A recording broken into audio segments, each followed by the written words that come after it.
Hi everyone, my name's Corinne and this is my pre-ruckus video, and I gotta admit, everything inside of me is racing right now, which is an awkward feeling for me to continue to talk and knowing that I'm about to share my life, which is something very hard for me. So I'm probably gonna cry at some point, so bear with me if I do. Well, bear with me when I do, because it's bound to happen. Um, so before I start, I want to share a scripture.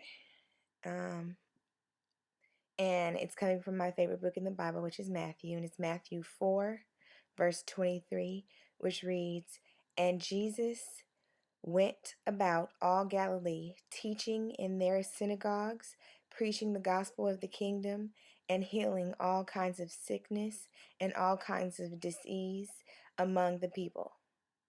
And the key part of that I wanted to point out as far as my interpretation is the portion that says, "and healing of all kinds of disease." If you break that word into two, it's dis-ease. And that's exactly what I've been carrying around for more than 25 years. The burdens of my childhood. Um, I truly believe that the experiences you have as a child definitely carry over into your adulthood, especially if there are things that you feel negatively about or things that you have some kind of shame over or embarrassment over, or any kind of negative feeling. And that's kind of where I'm coming from with my ruckus. When I was a child, my mother wasn't there. And she wasn't there, and in my mind, since it was never something that was explained, it was just all of a sudden she was gone. Um, it made me feel like I was unwanted, that I was unloved, which is a terrible thing for a child to feel. And then at some point when I got older, I finally learned that she left because she was on drugs. And I don't know if I fully got that then. I still think that I held on, or maybe I warped some sort of, um, she chose the drugs over me. So since she chose the drugs over me, that she must not have wanted me and she must not have loved me. Which seriously is a terrible thing to feel as a child. And to carry it into my adulthood is even worse, and I'm sure has affected me in ways that I haven't realized but hope to realize as I go through my ruckus. And like another part of this that has kept me quiet forever from sharing my story, from sharing my testimony, from holding on to power with my story is that I didn't want people to judge me or to misjudge me.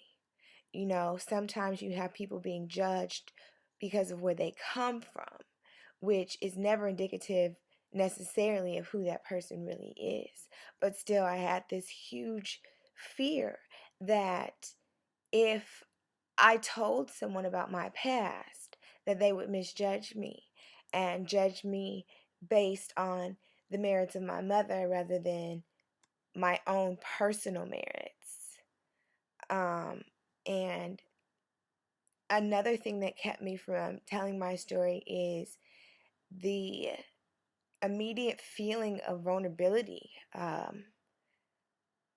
I don't know how I'm still talking right now and the tears aren't falling, because as soon as I hit click on the little camera button to start this, like my heart was racing and I had to internally tell myself to calm down. But sorry, I digress. But and the last thing that I also wanted to shy away from, or that I believed people would think if they knew my story, was that they would have pity on me. That for the reasons of my past, the way I've grown up, that they should have some kind of pity on me. And Who wants that? Who wants to be pitied? And so, whether these were things that were factual or not, they were things that I believed for a very, very, very long time.